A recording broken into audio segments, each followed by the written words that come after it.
from Luke 9 on, Jesus has had the transfiguration, and he's been in a discussion about his death and his soon departure from earth. So everything from that verse in 9 on, he is preparing people. How do we live? What do we act like? What do we look like? And Pastor Christine started this morning. We're in Luke 10. I told you that yesterday at the luncheon. We're at Luke 10, but there's something that I want to say to you before we get started in Luke 10. And this is just what he was talking to me about.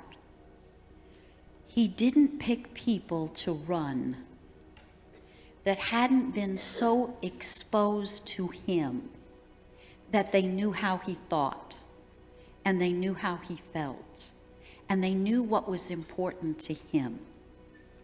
Because what he wanted them to run with was the compassion of God, the love of God, the peace of God, the salvation of God, the healing of God, signs, wonders, and miracles.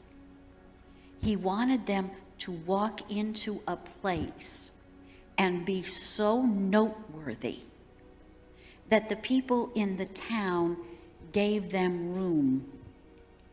And I want you to see his heart, and I want you to think about where worship went today and how we centered with show me your glory. It's beyond show me your power. It's beyond show me salvation. It's beyond show me what you think or how you feel in a generic term. But it's that thing that comes into our lives, and all of a sudden, whatever issue we're in, whatever problem we're in the middle of it, he gives us a divine battle plan. And the battle plan may not make sense to anybody else. But the battle plan makes sense to us because it's relevant to where we are. And I want you to know that it doesn't matter what the world says. It doesn't matter if people tell you that, oh, this is a very dangerous situation. This is a very problematic situation. This is going to happen. That's going to happen. That's going to happen. It doesn't matter what the world puts pressure on you to adapt to. I want you to hear me. The life of God on the inside of you begins to give you a battle plan that carries you through those things. And not only carries you through those things, but gives you a mark of just a calm assurance. It doesn't matter. It doesn't matter.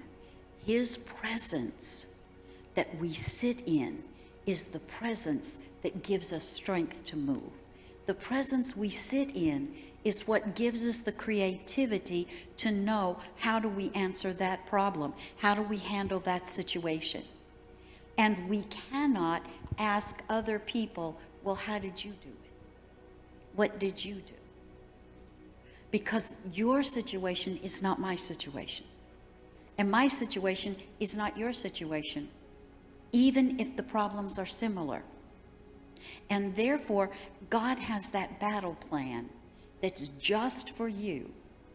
And you get it as you're sitting in his feet and as you're getting his glory. That gives you the battle plan. That gives you the thing that, oh my goodness, that's the strength to get up and take the next step. That's the strength to answer the next question. That's the strength to sit in situations where you just don't know the outcome. You don't know where it's going to be. But because you've sat in his presence, like we're doing right now.